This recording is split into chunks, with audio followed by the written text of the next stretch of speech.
I don't know if anybody timed that.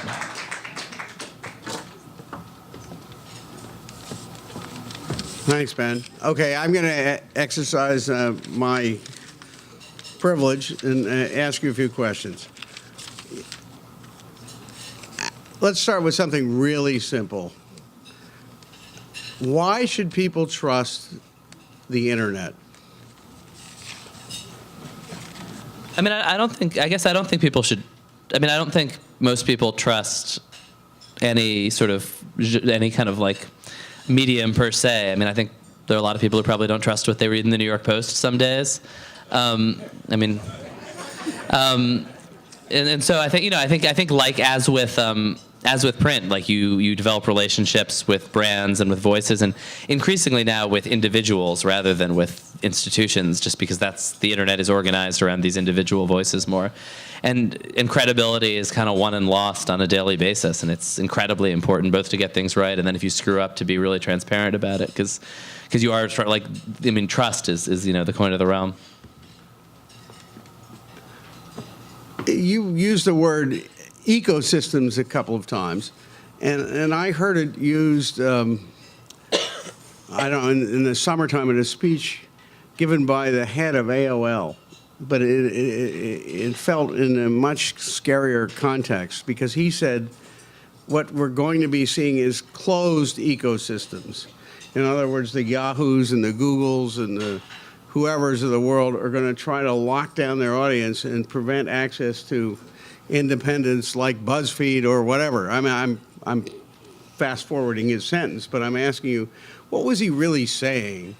And what is an ecosystem in the sense you're talking about?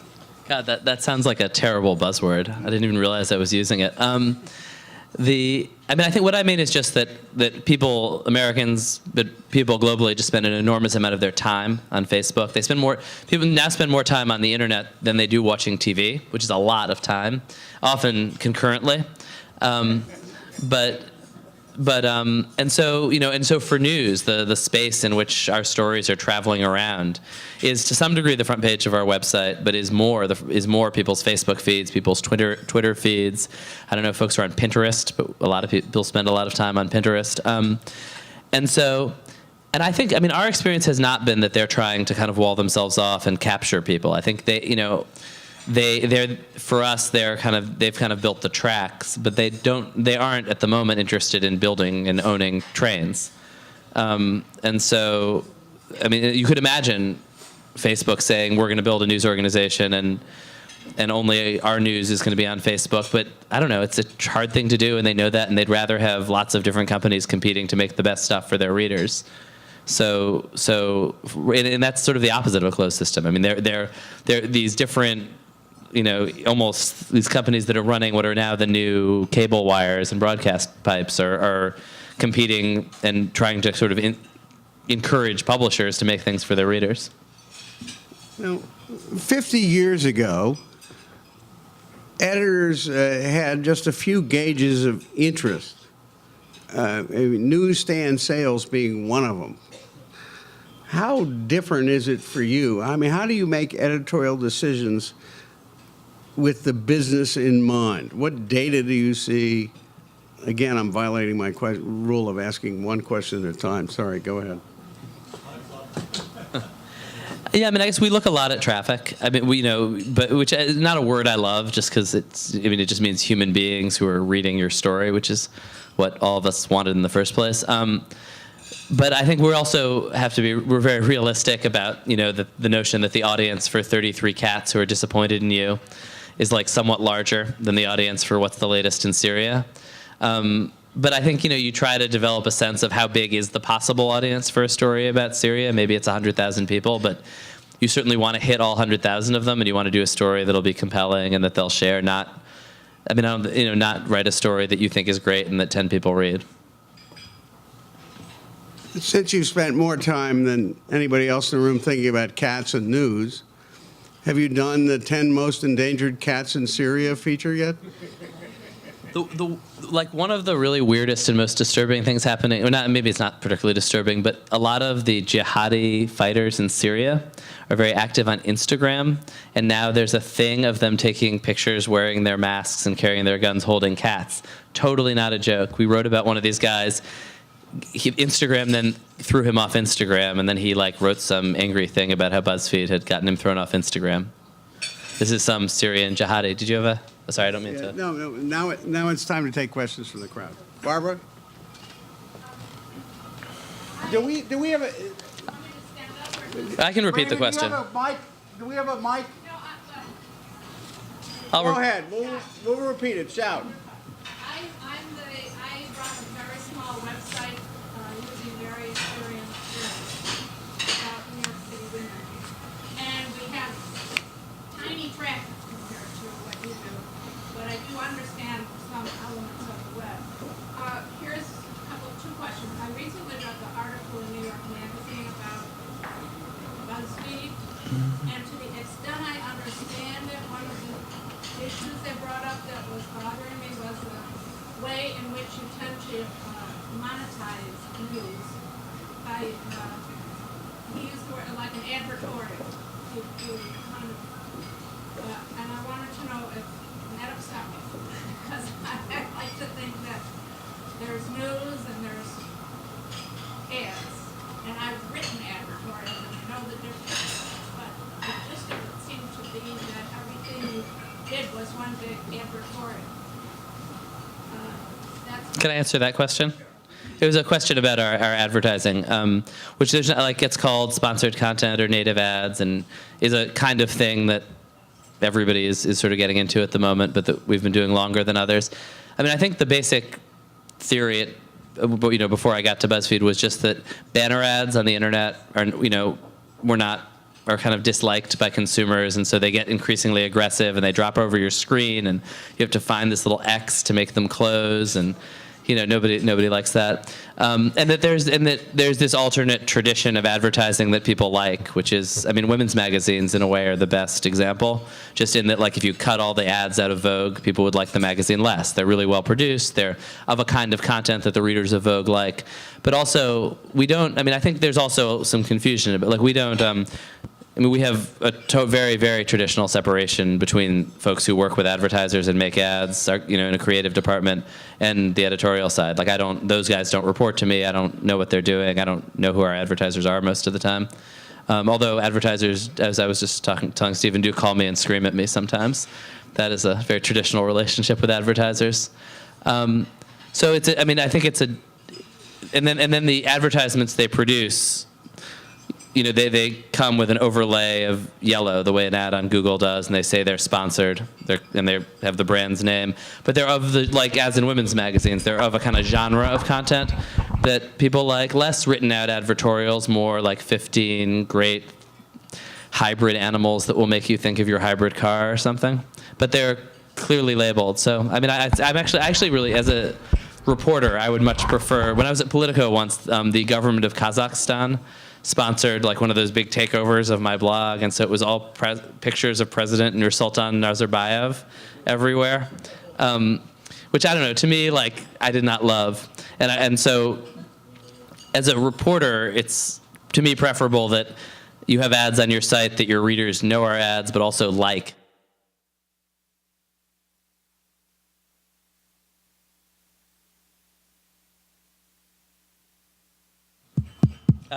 Sorry, the sound is back. Yeah, I think you misunderstood it. It sounded like we were homogenizing things.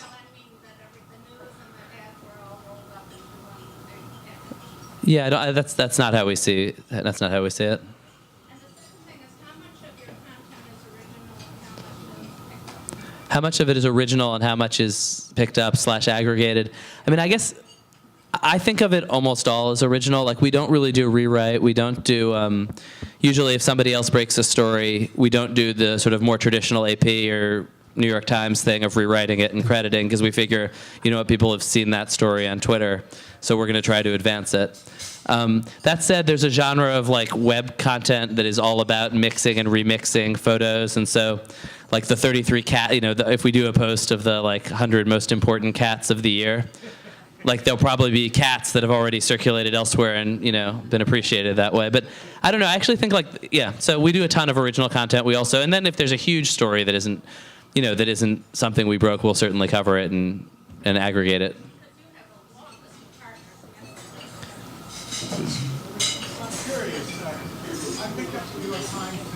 Please stand up, and just so we get. Get up and talk? Yeah. Good loud voice.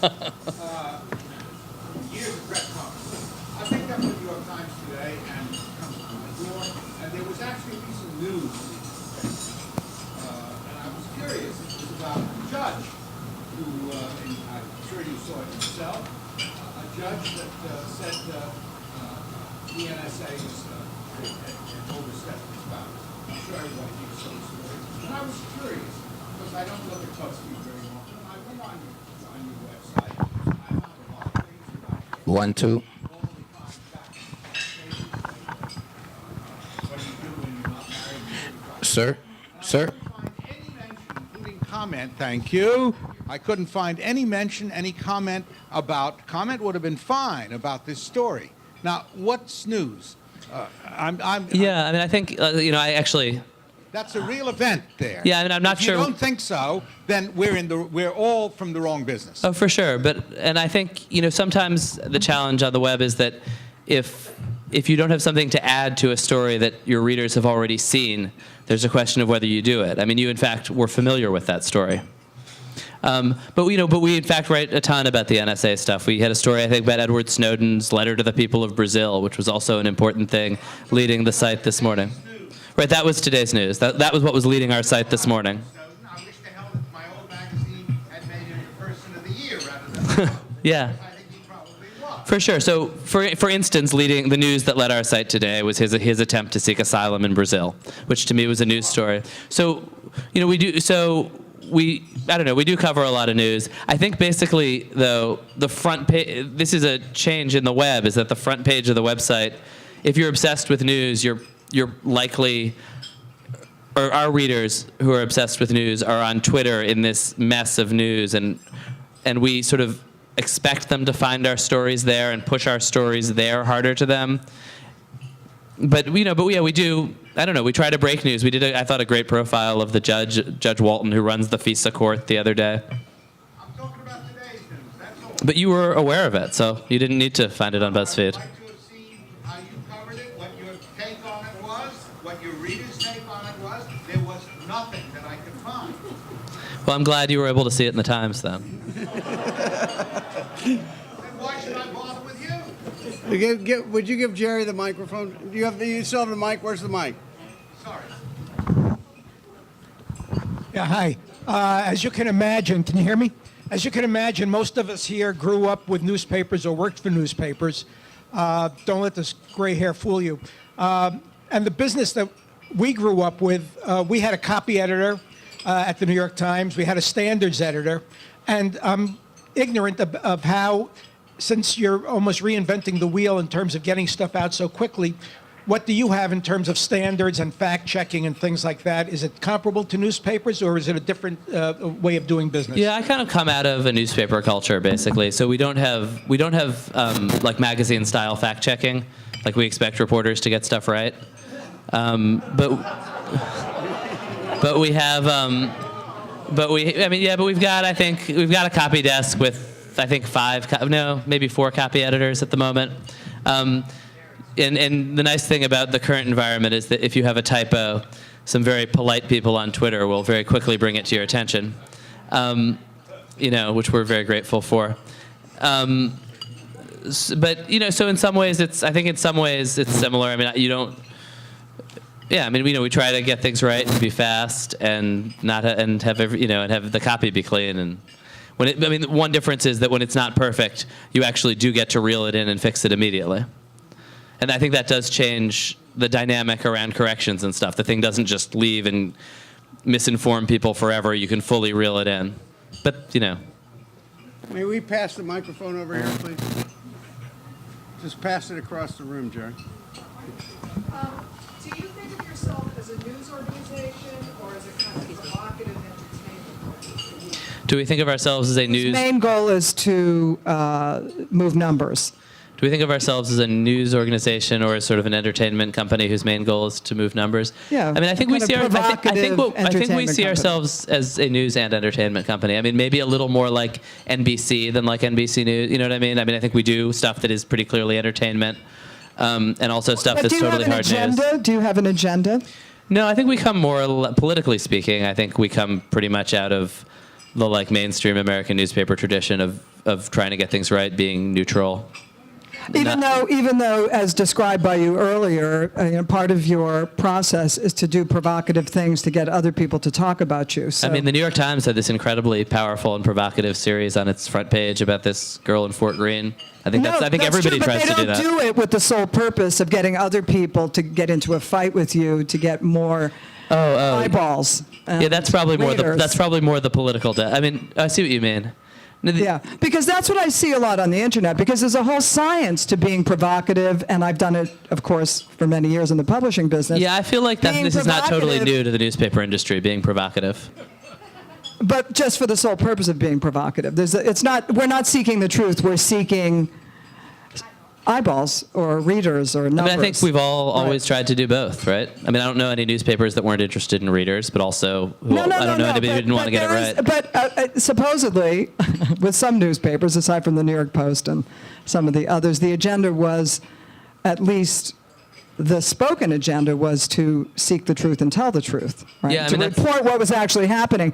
But on the internet, more and more and more, you see organizations whose agenda is basically to feed the monster and to be provocative and to create stories for the sole purpose of generating numbers. That's it. So if your agenda, and I could sit down today and think of 1,000 ways to get millions of people to go to my website, right? And if that was my agenda, I could do that. If my agenda was to actually properly report things that are happening, I'd have fewer Yeah, I guess readers. I feel like these incentives aren't that different. I mean, because credibility is just so totally the coin of the realm, as it always has been, and you have to get things right, and you have to have people trust that you're right, and so. Do you feel that you have that? Yeah, I think we do with our readers for sure. Okay. Behind you, Judith. You mentioned that you have someone in Syria, somebody in Africa, that you're going to hire 6 new people. Are you going to pay them a living wage that they can live on? Yeah, it's actually like a very competitive moment for reporters because I don't know, I spent this morning in a bidding war with Glenn Greenwald's new organization over a 22-year-old who will definitely get a living wage. But yeah, no, we poached the Syria guy from Newsweek where he was, yeah, and yes, you have to pay. And in fact, it's actually such a competitive moment because each story is competing with every other story out on the internet that the difference between the best reporter and the guy and the third person is sort of exaggerated. And I actually think in my limited experience, I think a lot of reporters are getting paid more than they were. Can you give us a figure on what you're paying that person in Syria? I feel like Mike would be uncomfortable if I gave you his salary. But I don't know, we're paying him a little more than Newsweek was. Oh, that's not very good. What? Yeah. He got in before the bad old days. He got in at the right time at Newsweek. So he's okay. What you're saying, just not to belabor it, Yeah. You're saying that your people can work for you and support a family and make a career out of it. Yeah, absolutely. I mean, we've only been around for 2 years, and one of the things that we're now spending a lot of time thinking about is, if a young reporter has been killing it for a couple of years, they don't want to necessarily do the same thing. And how do you give people a career path? But yeah, no, I mean, there's nobody making as little as I was, even adjusted for inflation, as little as I was making at my first reporting job in the city. Let's pass the mic up. Pass it to Bill and then. All right, we'll get. Got 4 copy editors. Yeah. Paying them as long as you're paying your hot shots? No. Is that traditional to pay the copy editors as much as you pay the hotshots? Paid more than the hot shot. Right on. This may sound like a silly question. Do you have a cat yourself? Ooh, I'm a dog person, 2 dogs. All right. The reason I say this is I'm the person, sorry folks, I'm the person who puts the cats on the internet and passes on all the cat sites. Until you were invited to speak at this luncheon, I had no idea there was any news content at all in BuzzFeed. How Excellent. do you find it? Well, this is actually something about, no, but this is like a very basic thing about the way the internet is organized now, is that if all you want to see is cats, all you're going to see is cats. If all you want to see is Syria, you live on Twitter and only read about Syria. So there are people who are obsessed with politics who I know who have some vague sense that BuzzFeed also does cats, but who think of it really as a political site. And so there's this kind of blind man and the elephant quality to the internet, because if you're on Facebook, if you're on Twitter, you've chosen where you're getting your information. And so you're then getting, I don't know, so you see parts of things. And actually, for news organizations, it's sort of an interesting question of like, what's your front page now? First of all, point of information. I know you pay at least some people a living wage, because the guy you stole from us, you have to be paying a very living wage to. But secondly, in hiring a great journalist like Mark Schoofs to recruit 6 people to do investigative reporting, my question is sort of the business decision there. You know, you have these huge numbers. Is this going to add to your numbers? In other words, what is the strategy that caused you to make this, for you, a fairly large investment? Yeah, I mean, I think the media, I mean, I don't know. The media business is, I guess, a bit of a mysterious thing to me. But traffic is actually sort of overrated. We don't sell, we don't have advertisements that run adjacent to our stories. So we don't actually make money in a direct way from traffic. And, you know, when we want to build the sort of news organization that people want to want to sort of come to and want to trust. And I think it just, you know, to do that, you need to build these muscles, you know, that involve, you know, when you dig into something and find out there's more, being able to really swing for the fences and go for a huge story. And if you want to, you know, keep and grow great young reporters, you need to have reporters like Mark who can teach them to be better. And so, I mean, it just seems like you can't, I don't know, if you want to build a really strong across-the-boards news organization, you don't really have an option of saying, oh, we won't, you know, we're just going to like kind of stop here. So we have more questions from the audience, which I'll get to in a second, but I want to follow up on Paul's question. You might cheer up the entire room if you can tell us how you actually foresee making money covering real news. I mean, we are covering real news, and but I mean, basically by selling ads. I mean, this is a very traditional thing. I mean, and it's probably true that, you know, that at some point more people were reading about Marilyn Monroe than John F. Kennedy. I mean, there are certainly some subjects that have always had more readers than others. That was a good story, right? Basically, it's a simple question. Maybe not. After the newspapers are gone and the magazines are gone and the books are gone and the internet settles down, how will people actually communicate? Do you have any ideas about that? I mean, these websites, basically, BuzzFeed is another newspaper. It just doesn't print. But how will people actually will they communicate? I mean, the thing that we noticed, that I'm sure you guys notice, is people just spend an enormous amount of time on their mobile devices. Like, more than about half of our audience now, including Alan. This is basically a model of about half of our audience right here. Are reading it on their phones, and I think there's only going to be more of that. We do a fair amount of video, and the prime time for watching videos is on your mobile phone at like 9 p.m. because you're also watching TV, but it's a commercial or it's boring, and so you're watching a video too. So yeah, I'm not totally sure, but it'll definitely be on some kind of mobile gadget. Would you ever charge for content? Would we charge for content? No.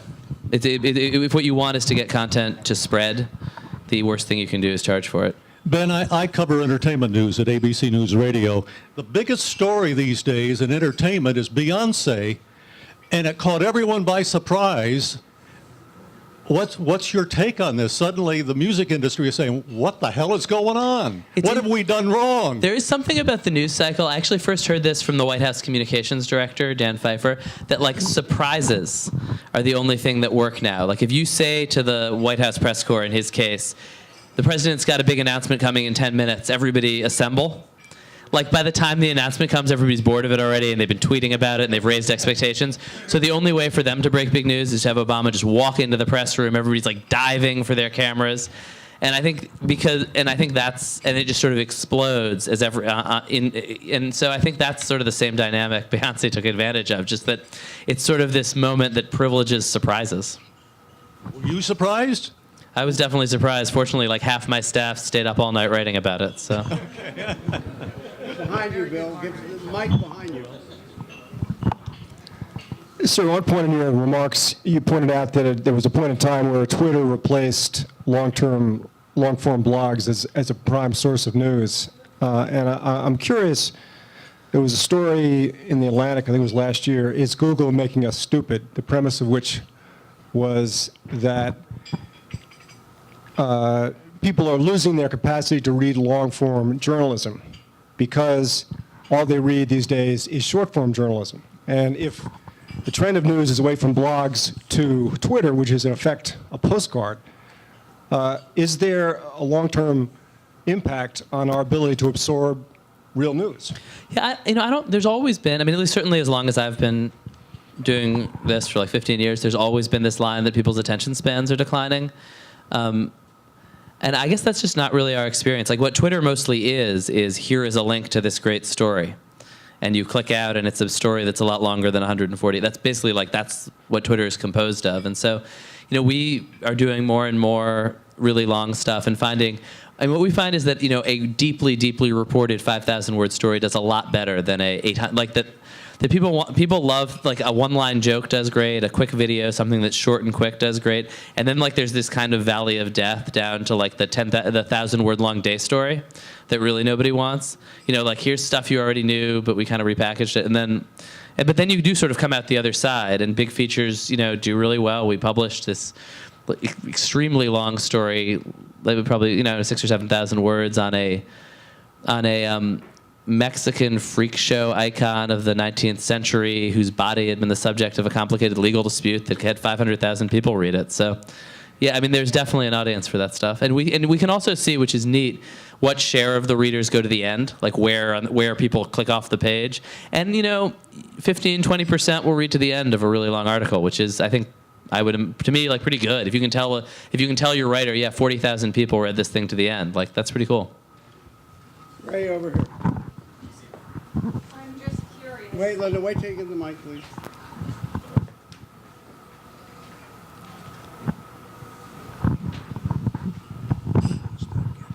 A hypothetical, but how would you have covered 9/11?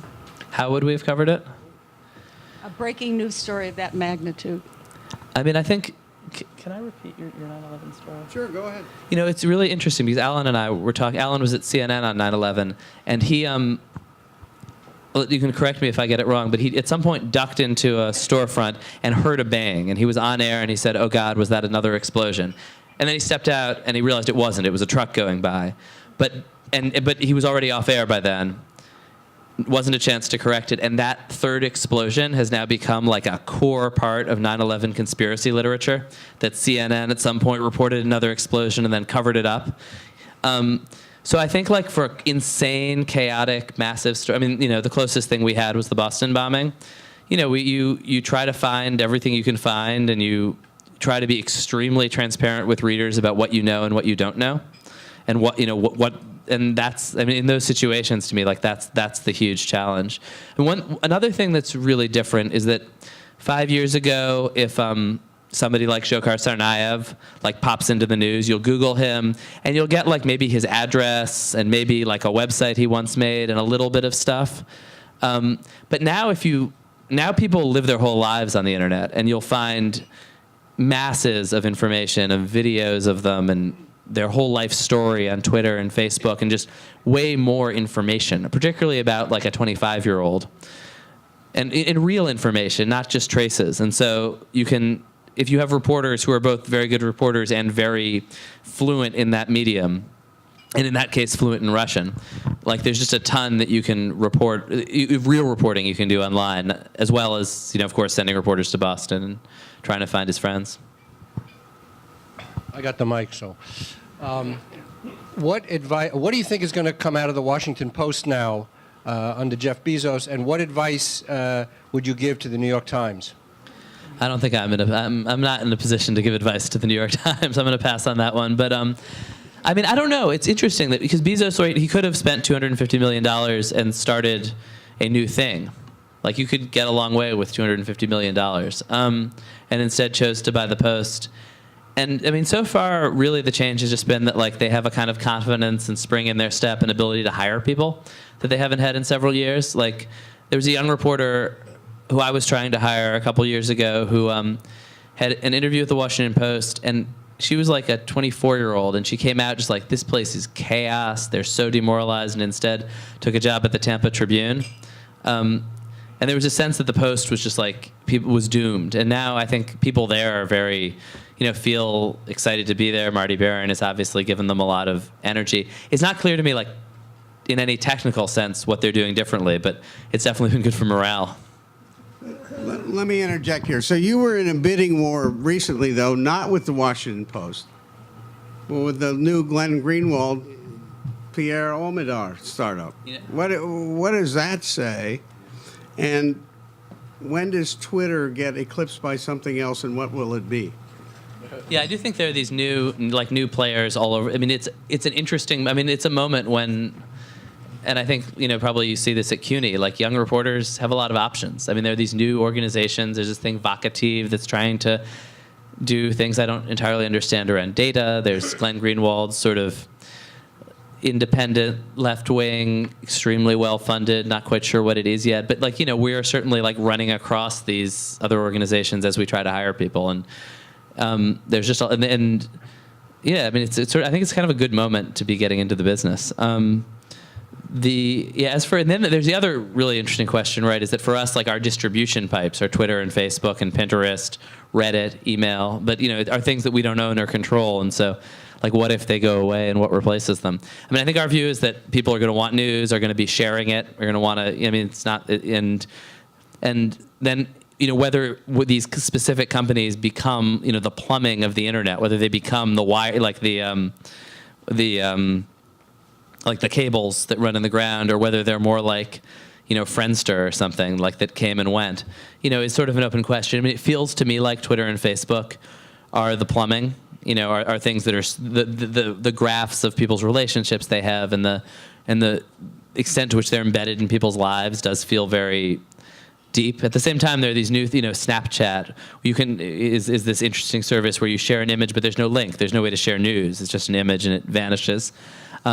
We just started embedding so you can now share our stories on a service called WhatsApp very easily, which is a messaging service that is very popular internationally. Less so here, but yeah, I mean, we're always kind of keeping an eye out for the next one of those. Question in back. Last question. Somebody else have a question? I think is this the last Wait, question? Kate, get the mic, please. Get the mic. Well, while we're getting the mic, tell us what you're looking for in young reporters. How do you have time to read their stories, and where do you read them? I don't know. I mostly like pure aggression. It's pretty clear that we're not going backwards ever again. So where do you think we are in terms of maturity in this new world that we are existing in with news? Yeah, that's in terms of maturity. I mean, I think maybe adolescence. I mean, for us, certainly last year, there was this sense that we would like break some news or do a good short story, and everybody would applaud us like we were this baby that had taken its first steps. Like, oh, so great, you know, for doing kind of basic stuff. And now I think people look at us and look at some other online outlets and are like, okay, like, you know, this is like, this is an adolescent who is like large and strong and can like carry things and walk on its own, and, you know, but still like has some rough edges and makes some mistakes, and isn't kind of fully formed. I don't know. But I think, you know, we certainly feel like we're kind of growing up. Unless somebody has an absolutely burning question, I guess Gary Paul Gates does. Go ahead. Very briefly, Wait, give him the mic. Give him a mic. He's a broadcaster. He's still. You need a mic. Following up on your question, now I'd like to ask Ben, what are you looking for in Yeah, I mean, I think and we hire. We do not hire only children. People who are going to get scoops and be really aggressive. I mean, that to me, like, having now hired a bunch of people and figured out what works and what doesn't, it does seem like aggressiveness is a very important personal quality. I mean, yeah, absolutely. There's no shortage. Ben, thank you very much. You really enlightened us about BuzzFeed, about the new world of news. It's great to have you here. Please be on deck on January 14th, and maybe, Ben probably doesn't have 2 hours to take off, but it would be interesting to hear the relationship between the press and the prosecution from Preet Bharara, the U.S. Attorney, who will surprise you because it turns out he's the only prosecutor I've met who can really deliver, without fail, a punchline. He's very funny, and he's really smart. He once did a list of his jokes. And Ben says if you want to Google it, maybe we'll Google it and put it on the Silurians website with a link, that BuzzFeed did a list of Preet Bharara's jokes. How about? He's like obsessed with BuzzFeed.